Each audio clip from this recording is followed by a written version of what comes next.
তখন RAM voltage তৈরি হবে 2 নম্বরে। 3 নম্বরে তৈরি হবে পিসিএস। 4 নম্বরে তৈরি হবে বিসিসিএস, এই কয়েলের ভোল্টেজ। 4 নম্বরে আমাদের এটা মিসিং ছিল, এটা মিসিং ছিল। তো এটা সুন্দর করে এখানে একটা আইসি আছে, দেখো।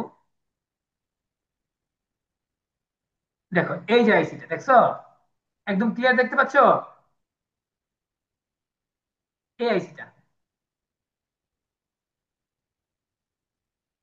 এই আইসিটা মিসিং ছিল। এটা হচ্ছে মেইন মুসফেট, এই 5টা ড্রেন,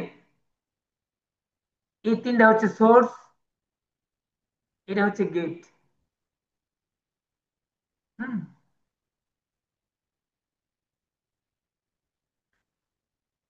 এটা সাপোর্টিং মুসফেট,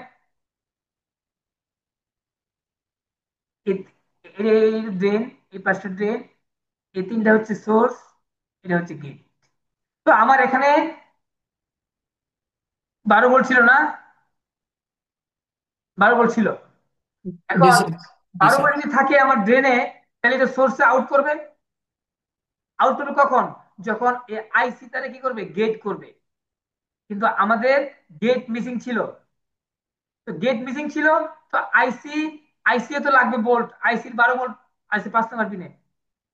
এবার আইসি যদি কোনো এনাবেল পায়, এনাবেল ইএন, এনাবেল, এনাবেল পাইলে, এনাবেলটা পাইলেই কি করবে, আইসি গেট করবে, নয়তো গেট করবে না। শুধু বিসিসি পাইছে 12 ভোল্ট, কিন্তু এনাবেলটা পাই নাই, আইসি মসফেটে গেট করবে না। আর গেট না করলে ড্রেন থেকে সোর্সে আউট করবে না। তাহলে খেলাটা কি? এখানে খেলাটা হচ্ছে আইসি আর মোসফেটের মধ্যে খেলা। আইসির দরকার হচ্ছে 2টা ভোল্টেজ, একটা হচ্ছে বিন 12 ভোল্ট অথবা 5 ভোল্ট, আরেকটা হচ্ছে কি, এনাবেল। এনাবেল, এনাবেলটা কে দিছে? এনাবেল দিছে কি আমাদের আয়ু, অথবা কে দিছে আমরা একটু দেখে নিই এনাবেলটা কে দিছে আইসি।